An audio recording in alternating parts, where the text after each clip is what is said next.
रात के 12:30 बज रहे थे। कोल्हापुर में धाराशिव जाने वाली सीनियर कॉलेज के छात्रों की बस जंगल के रास्ते से गुजर रही थी। ट्रिप खत्म करके वे वापस धाराशिव आ रहे थे। दिन भर मौज मस्ती करने की वजह से सभी छात्र थक कर सो गए थे। दरवाजे की सीट के पास विकास सर और सुशील सर खर्राटे ले रहे थे। बस ड्राइवर विजय मामा भी नींद में बस चला रहे थे। उनके बगल वाली सीट पर प्यून पांडु मामा बैठे हुए थे कि तभी बस के सामने जंगली सुअरों का झुंड आया। विजय मामा ने बस जंगल में रोक दी। कुछ देर में जब रास्ता खाली हुआ तो बस फिर से चलने लगी। कुछ ही देर में विकास सर के पीछे ही दूसरी सीट पर बैठा श्याम नींद से जाग गया। श्याम की उम्र 21 साल थी। पढ़ाई में बहुत तेज था, लेकिन हमेशा अकेला रहने वाला। ना किसी से बनती थी, ना ही उसका कोई दोस्त था। वो दूसरी सीट पर अकेला बैठा हुआ था। सर, टॉयलेट जाना है। सर ने आधी आंखें खोलकर खिड़की से बाहर देखा।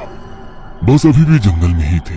थोड़ी देर बैठ जाओ, जब जंगल खत्म होगा तब मुझे उठा दो, मैं बस रोक दूंगा। वे बोले और फिर आंखें बंद कर सो गए। श्याम बस की खिड़की से बाहर देखने लगा और जंगल खत्म होने का इंतजार करने लगा। कुछ ही देर में जंगल खत्म हुआ और बस वीरान जगह पर आ गई।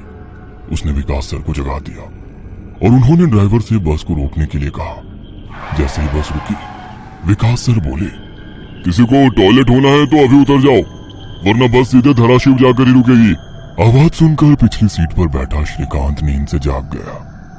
विकास सर टॉर्च लेकर पहले बस से बाहर उतर गए। उनके पीछे पीछे श्याम और श्रीकांत भी उतरे और वो दोनों अलग अलग झाड़ी के पीछे टॉयलेट करने गए। श्याम टॉयलेट करके वापस आया, लेकिन श्रीकांत अभी भी नहीं आया था कि तभी श्रीकांत जोर से चिल्लाया।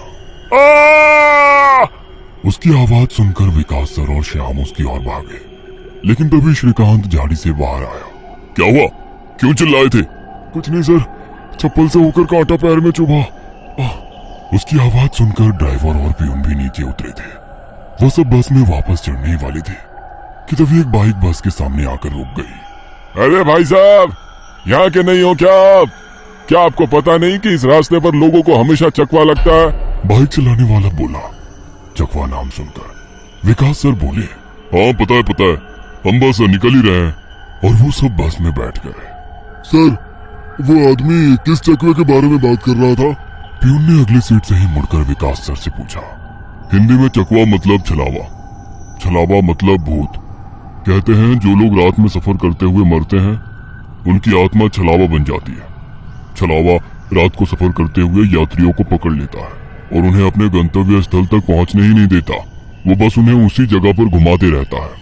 कितना भी भाग लो या फिर गाड़ी तेज भगाओ, आप उसी जगह पर आप पहुंच जाओगे जहां आपको छलावा ने पकड़ लिया था।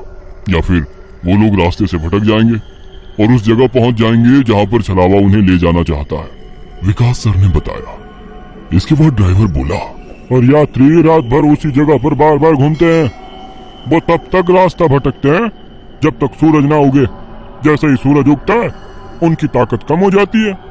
मेरे कुछ ड्राइवर दोस्त हैं, उनको भी छलावे ने पकड़ लिया था। कहते हैं छलावा बस उन्हीं यात्रियों को पकड़ता है जो थके हुए होते हैं, क्योंकि उन पर हावी होना बहुत आसान होता है ना। फिर तो छलावा बहुत ही खतरनाक है, प्यून घबराते हुए बोला। अरे कुछ खतरनाक नहीं है, ये सब अंधविश्वास है। ड्राइवर जब थक जाता है तो रात में उसे रास्ता समझना मुश्किल हो जाता है, इसलिए उसे भ्रम हो जाते हैं और वो रास्ता भटकता है। इसे ही अनपढ़ लोगों ने भूत यानी चकवा या छलावा का नाम दिया है। विकास सर बोले। ये सभी बातें श्याम और श्रीकांत सुन रहे थे। नहीं सर, छलावे होते हैं और कुछ छलावे तो जानलेवा भी होते हैं। मेरे दादाजी को छलावे ने इतना परेशान किया था कि मरते मरते बचे थे। रात को जितने भी एक्सीडेंट होते हैं, उनमें से कुछ ना कुछ एक्सीडेंट छलावे के कारण ही होते हैं। वो रात के बेरहम शिकार होते हैं। यात्रियों की थकान और डर ही उनकी ताकत होती है। शिकारियों की तरह ही वे यात्रियों को डराते हैं, भगाते हैं और उनकी जान लेकर उनका शिकार करते हैं। हमें बस इतना पता चलता है कि कार एक्सीडेंट में उनकी मौत हो गई है, लेकिन मौत का कारण छलावा ही होता है सर। श्याम ने डरावनी आवाज में कहा।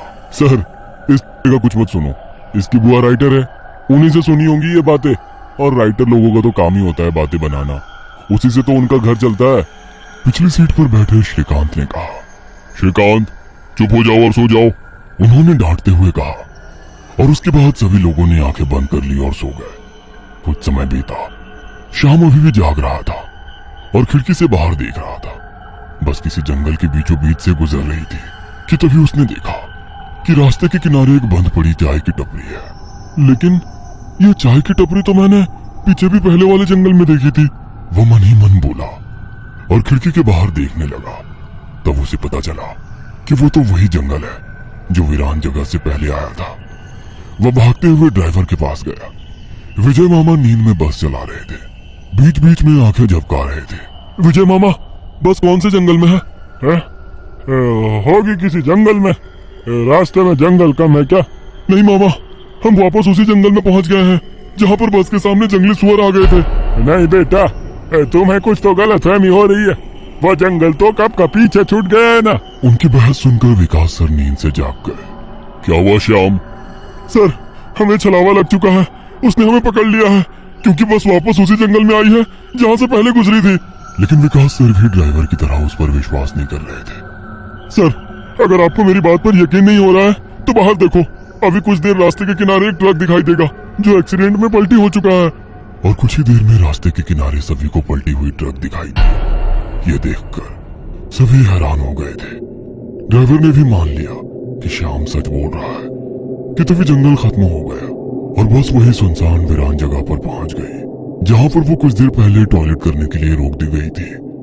ये देखकर सभी की आंखें फटी की फटी रह गई थी। विकास सर की तो बत्ती ही गोल हो गई थी। श्रीकांत पिछले सीट से आगे आ चुका था। सबके चेहरे का रंग उड़ गया था। बस अभी भी रास्ते पर चल रही थी कि तभी वो फिर से वापस वही जंगल में पहुंच गई। वो सभी जान गए कि उन्हें छलावा ने पकड़ लिया है। ड्राइवर कोई दूसरा रास्ता मिलता है या नहीं ये देख रहा था, लेकिन फिर भी बस वापस उसी जंगल में आ जाती थी। ऐसा लग रहा था कि मानो पूरी दुनिया में बस वही एक रास्ता है जो घूम फिर कर उसी जंगल में ले आता है। सर, अभी इस छलावे से कैसे निकले? मैंने सुना है कि छलावे से बाहर तभी निकल सकते हैं जब सुबह हो जाए। इसका मतलब हमें रात भर इसी सड़क से गुजरना होगा, जंगल से वीराने में और वीराने से जंगल में। क्यों ना हम सुबह होने का इंतजार करते हुए उसी वीरान जगह पर रुक जाए। ड्राइवर बस चलाते हुए बोला। लेकिन शायद मैंने सुना है कि छलावे में रुकना ठीक बात नहीं है। नहीं सर, मेरी बुआ ने बताया था कि अगर सेफ जगह मिल जाए तो रुकने में कोई परेशानी नहीं है। बस इतना ही पता है तुम्हें? और कोई तरीका नहीं है क्या? है, लेकिन वो अभी के लिए नहीं है। और वैसे भी अगर जिस छलावे ने हमें पकड़ा है अगर वो कमजोर हुआ तो उसकी शक्तियाँ कुछ ही देर में कमजोर हो जाएंगी और हम छलावे से छूट जाएंगे। फिर वो छलावा हमें नहीं पकड़ सकता। इन सभी की बातें सुनकर सोए हुए सुशील सर जाग गए। अरे क्या हुआ? आ गया क्या मेरा बोरगांव? सुशील सर उबासी लेते हुए बोले।